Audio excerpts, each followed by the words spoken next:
Coach, congratulations, remarkable win for you. The team had to come back, you're down 10-0, 13-0. You got a touchdown at the end of the first half.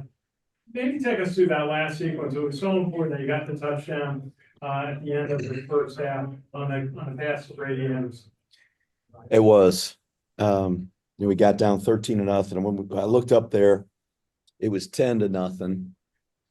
And I thought to myself, I've been in this situation before. My last game at Georgia Southern, we got down 10-0 in the swamp to Florida. And, we found a way. The guys didn't flinch that day. And I just sensed in our team today that they weren't going to flinch. They were here for a fight. And so, we got down 10-0, 13-0, and took over there at the end of the first half with an opportunity to get some points. I mean, that's the drive of the game. To get those points, it was so key. It's so critical for us to get those points before half. It just changed the game, in my opinion. And so it was a great call by Cody. A lot of talk about fourth downs, but it's what we do. We've got a go number, and we're gonna stand by it because that gives us the best chance to win. It's designed for us to win, not just to get points. And I know, there's a lot of coaches that maybe don't buy into that.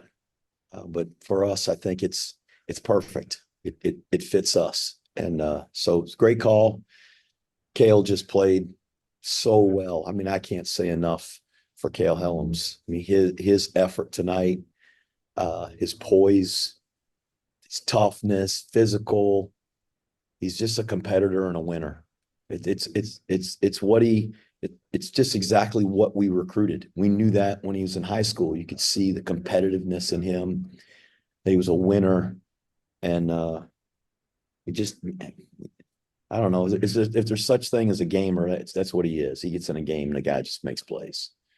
Coach, I've watched Kale Helms in practice for a couple of years. He always looks like he knows what he's doing. But today it seemed like he really elevated what we all saw in him. But he ran 41 times, 124 yards. It was actually more, but the last drive, and 2 touchdowns. And then, and just being able to lead a team in a situation like this, a big time environment. Well, he's confident, and you see him in practice. He always looks like he knows what he's doing. Sometimes he's probably faking it, but he does. He takes a lot of pride in his job, and that's a guy that he's battled all the way through spring ball and preseason camp, and came out of camp and wasn't the starter. And I know he wanted to be, but you're in the opportunity to be the starter this week, and to carry it 41 times, to take the pounding that he took, and he was still dishing it out. That fourth quarter, he was still dishing it out. He took a shot coming toward our sideline and lowered his shoulder and got a first down. That was about his 33rd carry of the game, and he's still dishing it out. So the guy's tough as nails. Just got to ask you about the Noah Short option pass in the third quarter.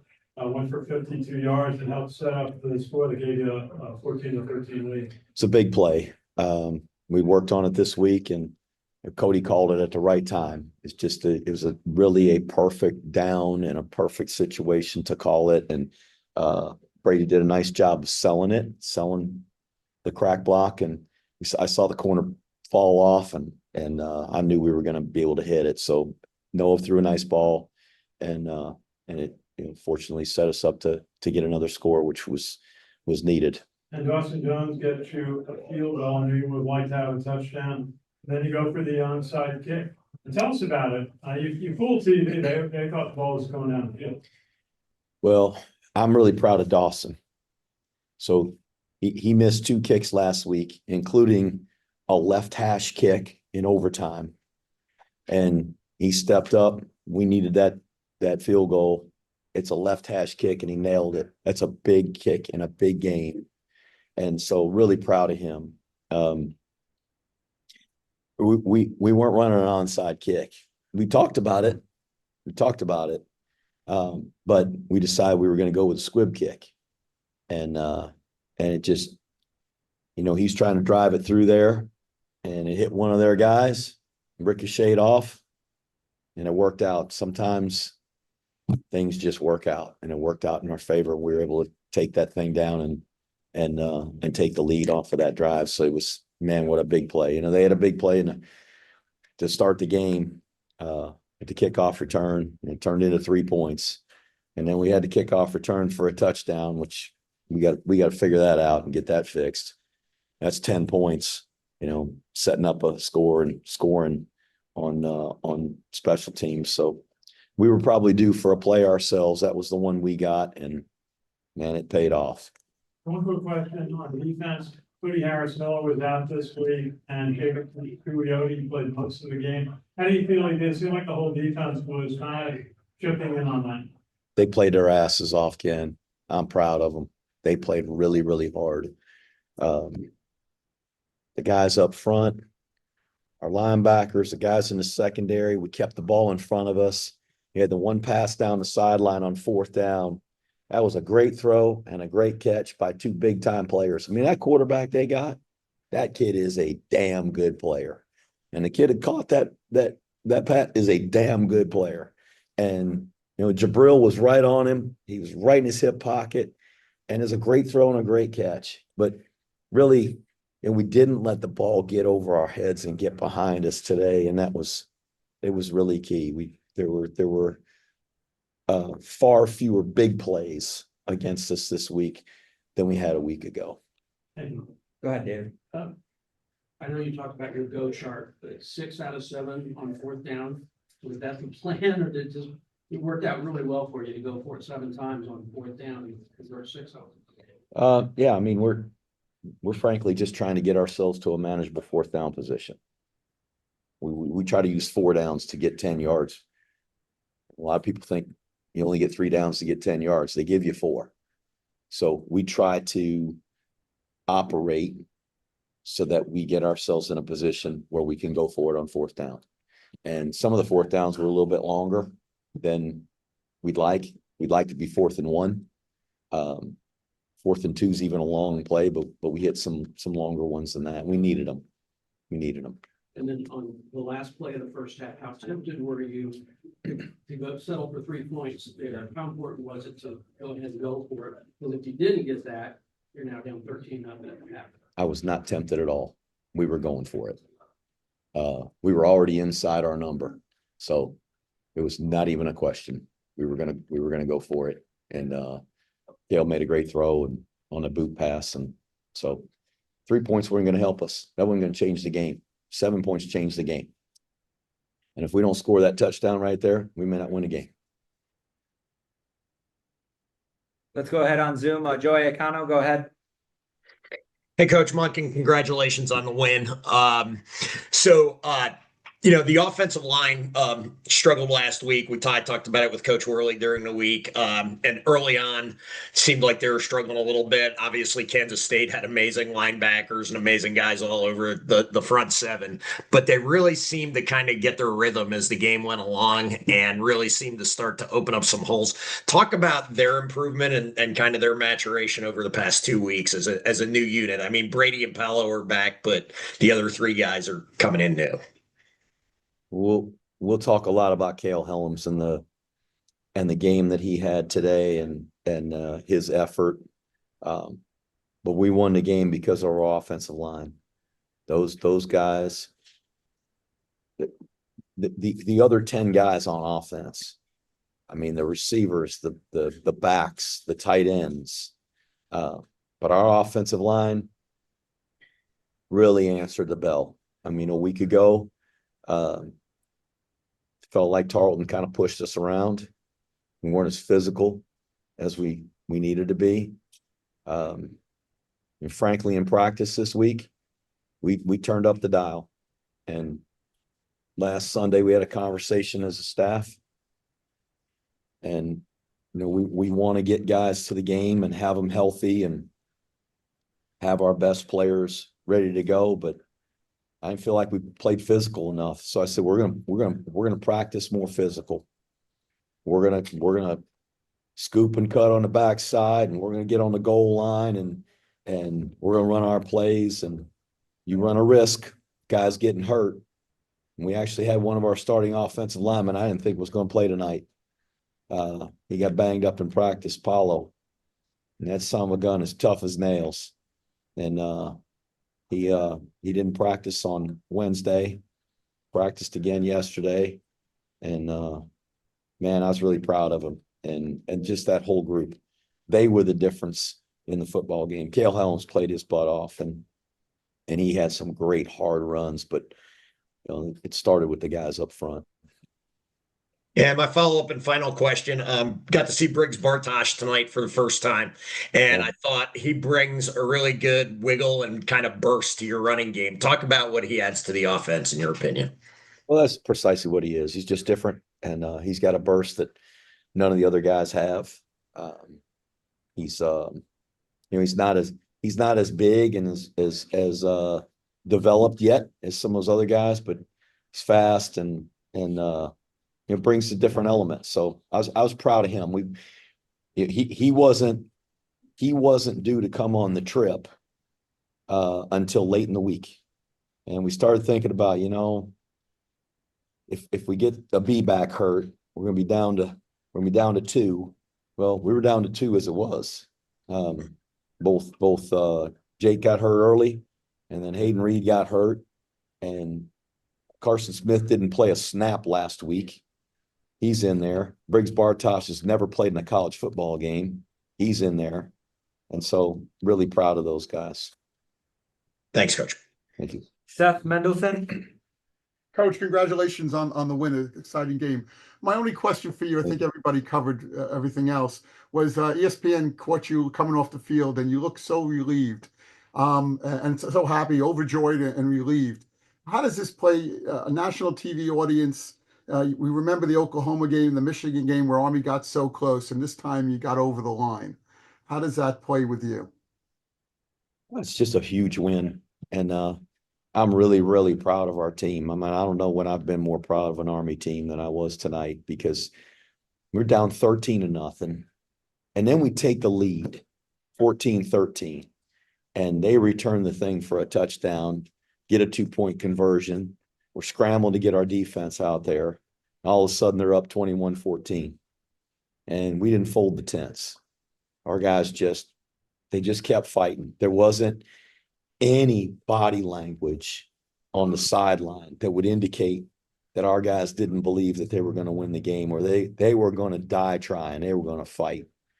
And so to go through that adversity, to have our backs to the wall, and then find a way to win is just awesome. And when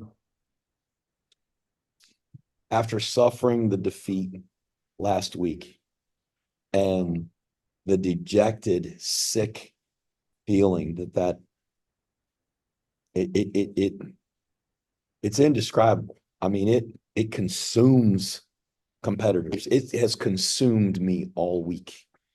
And to get that victory, there is some relief. It's just an emotional relief that, that though I'm still disappointed we lost last week, to see our team fight like they did, to see them overcome the adversity that they did tonight against a great football program, as well coached as any football program in the country. I think Chris Kleiman is one of the great college football coaches in the country. I've squared off against him before. Tremendous defensive coach. His teams are tough and physical, and that team was talented and long and big. And to win here against that team, coming off of what we did a week ago, that, it's joy and it's relief, and there's a lot of emotions for sure. Thank you, Coach. Great game. Thank you. And lastly, Ken McMillan. Jeff, congratulations on the win. they were talking on TV about how Kansas State was really gassed. You guys ran 43 offensive plays to their 4 over their first 27 minutes of the second half. But conversely, how did you guys manage to do it offensively? Think our guys are well conditioned. They're tough. No, you say what you want about talent and all that stuff. There's just some people who are tough. And our guys are tough. You got to be tough to go to West Point. You got to be tough to get through Beast Barracks and your plebe year at West Point. You got to be mentally tough. You got to be tough to go out there after your freshman year and sleep out in the woods and eat MREs. You know, there's other people that are sleeping in, you know, double beds and air conditioning and getting all the food they want. And, you know, our guys choose the road less traveled the hard way. And, you know, they're not on NIL deals or anything like that. They're here because they have a commitment to serve, to be a part of West Point, to represent the men and women that make up our United States Army. And the men and women of the United States Army, they're tough. And they are who the American people rely on to go into the very difficult circumstances that those of us who don't serve will never go into, to defend the freedoms that we have, our American way of life. And if called upon, they're going to answer the call. And so our guys are tough. They're not going to quit. And they were tired. They were gassed too. You know, their team got gassed 42 plays. Our guys are in there for those 42 plays too. They were tired. But they wanted to win so bad. And they love each other so much. They're so committed to this brotherhood and each other that they were going to fight their way through it. And we found a way. It didn't guarantee victory, but it helped us get there tonight. And so I'm just really proud of them. Our strength staff, Connor Hughes and his staff, what they do to train and prepare our guys for the season, what they do each week.